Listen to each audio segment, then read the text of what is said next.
AI AI हर जगह AI की ही बात हो रही है और क्रिएटर्स भी इसका इस्तेमाल करना चाहते हैं। लेकिन यूट्यूब पर एआई यूज करने के रूल्स आखिर हैं क्या? कहीं चैनल पर कोई स्ट्राइक तो नहीं आ जाएगी? चलिए आज इसकी पूरी गाइड को एकदम आसान भाषा में समझते हैं।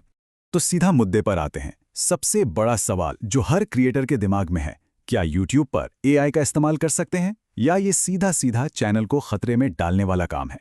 आइए इसका जवाब जानते हैं।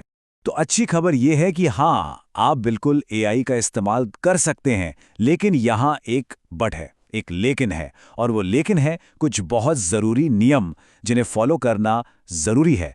और आज हम इन्हीं नियमों को अच्छे से समझने वाले हैं। इस पूरे मामले को आसान बनाने के लिए हमने इसे 4 हिस्सों में बांटा है। सबसे पहले ट्रांसपेरेंसी यानी पारदर्शिता का गोल्डन रूल। फिर हम बात करेंगे यूट्यूब की रेड लाइंस की, यानी वो चीजें जो बिल्कुल नहीं करनी। तीसरा, पैसों की बात, कॉपीराइट और मोनेटाइजेशन। और आखिर में क्रिएटर्स के लिए एक सिंपल सी चेकलिस्ट। तो चलिए शुरुआत करते हैं सबसे जरूरी नियम से। इसे आप गोल्डन रूल समझ लीजिए। ट्रांसपेरेंसी, इसका सीधा सा मतलब है अपनी ऑडियंस से कुछ मत छुपाइए, जो है जैसा है साफ साफ बताइए। अब YouTube एक टर्म यूज करता है, ऑल्टर्ड या सिंथेटिक कंटेंट। सुनने में थोड़ा टेक्निकल लगता है, पर मतलब सिंपल है। अगर आपने एआई से कुछ ऐसा बनाया है जो इतना रियल है, इतना असली लग रहा है कि देखने वाले को लगे कि ये सचमुच का कोई इंसान, जगह या कोई घटना है, तो बस आपको ये बताना पड़ेगा। चलिए इसका एक एग्जाम्पल देखते हैं। मान लीजिए आपने वीडियो नरेशन के लिए एआई वॉइस यूज की। कोई दिक्कत नहीं, बस डिस्क्रिप्शन में लिख दीजिए कि वॉइस एआई जनरेटेड है। ये है पारदर्शिता, ये बिल्कुल अलाउड है।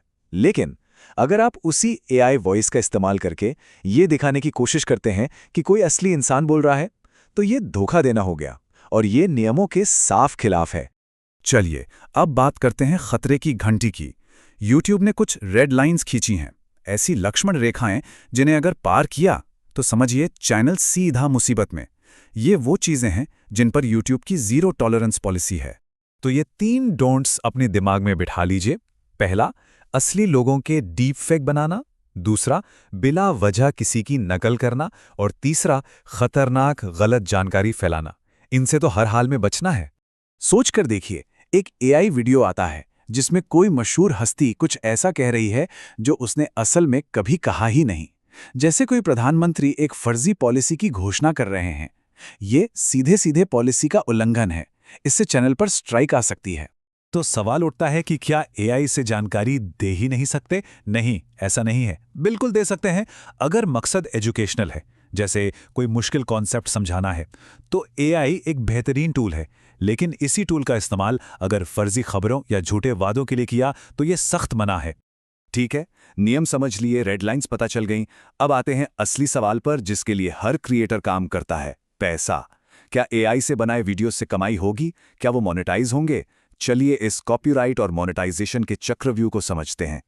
तो क्या एआई वीडियो मोनेटाइज होगा? इसका जवाब हाँ भी है और ना भी। सब कुछ इस बात पर निर्भर करता है कि वीडियो में आपकी अपनी मेहनत कितनी है। अगर आपने एक ओरिजिनल स्क्रिप्ट लिखी, अच्छे से एडिट किया, उसमें अपनी वैल्यू डाली, तो बिल्कुल मोनेटाइज होगा। लेकिन अगर आपने बस एक बटन दबाकर एआई वॉइस और स्टॉक फोटो से दिन में 100 वीडियो बना दिए, तो यूट्यूब उसे लो एफर्ट या रिपीटेटिव कंटेंट मानता है। ऐसे वीडियोस मोनेटाइज नहीं होंगे।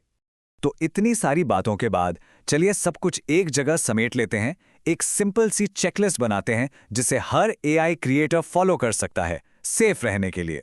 ये रहा 5 स्टेप प्लेबुक। नंबर 1, हमेशा सच बताइए। नंबर 2, जहां जरूरी हो साफ साफ बताइए कि एआई का इस्तेमाल हुआ है। नंबर 3, किसी की नकल मत करिए। नंबर 4, अपनी क्रिएटिविटी दिखाइए और ओरिजिनल वैल्यू जोड़िए। और 5वां, कभी भी धोखा मत दीजिए।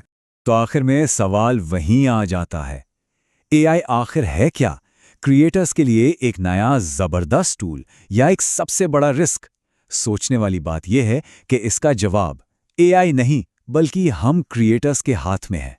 हम इसका इस्तेमाल कैसे करते हैं, सब कुछ उसी पर निर्भर करता है।